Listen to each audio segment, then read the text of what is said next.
Hello there, everyone. Welcome to you on this Friday morning. Sitting here looking at the gospel lesson with my biblical scholar here. It's Betsy. Oh, and here comes Berta to share some of her expertise as well. So listen up to them closely. Hey, just a few thoughts on our gospel lesson that's coming up on Sunday. It's from the 6th chapter of Mark, and it's kind of a strange one in that we leave a big chunk of it out of our reading in church. It starts out with a report of the 12 disciples who are called apostles here because they are the ones who are sent out with a message. Their report of what happened and all the good stuff that went on. And it's exciting time for them, but you would see them all hyped up and ready and raring to go, like, hey, let's do some more of this. And Jesus says, not so fast. Time to take a rest. Interesting, isn't it?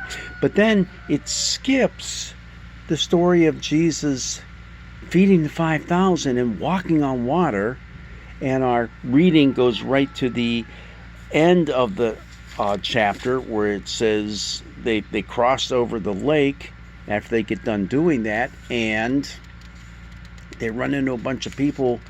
They're still looking for time to rest, right? And all these people are clamoring over Jesus, and he heals them. He heals them. So you missed the two good parts, the feeding of the 5,000 and Jesus walking on the water. But don't fret. Next Sunday, we start looking at the Gospel of John. We have it for a few weeks. We've been talking about the Markan sandwiches. Well, we're sandwiching the Gospel of John in between Mark during this Pentecost season. And we get the feeding of the 5,000 and Jesus walking on the water as it's recorded in the Gospel of John. So, what about the ones that we do have? Did you ever think of that? Here come those disciples all back and excited and raring to go. And Jesus says, slow down. You're going too fast. You got to make the morning last. Oh, no, that's a song that I just heard on the radio. But, yeah, slow down.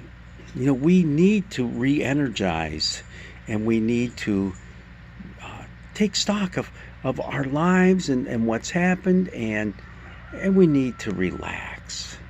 We need to relax. We also need to come together. We need to come together and share the things that have gone on.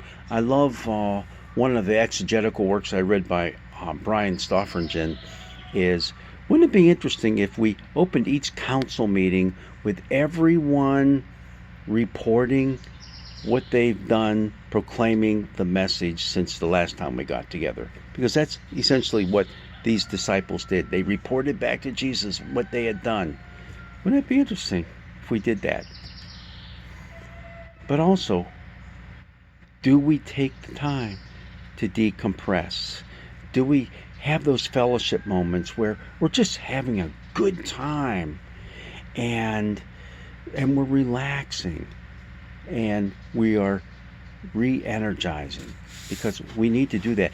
And if you look throughout all the Gospels, there's these little hints and phrases that you see everywhere where Jesus does just that. You get the impression, because we're moving through Mark so fast, and Jesus seems to be on the go all the time, that he never does that. But those moments are there, and they're mentioned by Mark. They're not just little incidental, oh, I gotta have a little filler in here in my story and my narrative. No. Jesus took the time out. Now, unfortunately, what happens next is the crowds are pressing on them so much that their little vacation gets ruined. How would you like that? You go on vacation and all of a sudden, bam, something happens. Well, again, that's life. I could start singing another song, but no, I'm not going to do that this morning. Things happen in life that that do disrupt, do interfere with what our plans are. But as we see here, Jesus meets their needs. Jesus meets our needs. And what are we called to do as his disciples, as his apostles, his ones who are sent out with a message? Sometimes our best laid plans are thrown out the window, and we need to be there to meet their needs as well. But we do see after Jesus feeds the crowd and he walks on the water, which is because he sent his disciples to the other side so they could have some time away and time of rest, that he gets to the other side and bang, there's all these people there crowding in on him. But there's a little thing at the very end of the gospel lesson that I thought was kind of interesting, that you might not really take a second look at until you take a second look at it. And what is it? It's right here. They laid the sick in the marketplaces and begged him that they might touch even the fringe of his cloak, and all who touched it were healed. Now, we had the woman that had the issue with the blood that kept coming and flowing and never stopped, and she touched Jesus, the fringe of his cloak. There's something about that you need to pay attention to. In the book of Numbers, the people were commanded to make this fringe in a certain way. And what is the fringe that they had? It was a reminder of God's perfect law for them. Every time you would see it and touch it, you would be reminded that God loves you, and that God gives you these precepts by which to live your lives, so that you truly might be his people, and you truly might live a life of love and service and being together. And that's what the 10 Commandments are all about. And actually, they're not commandments, they are God's words to us on how to live. The 10 words. That's what the fringe is all about.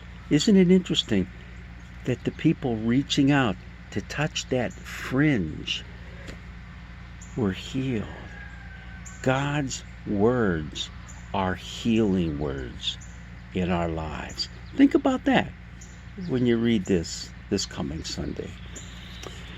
Well, God's blessings be with you. I think there's Berta. She's going to take off here to find a place to rest. Yep. And Betsy already did. She's long gone. Blessings be with you, and enjoy your day.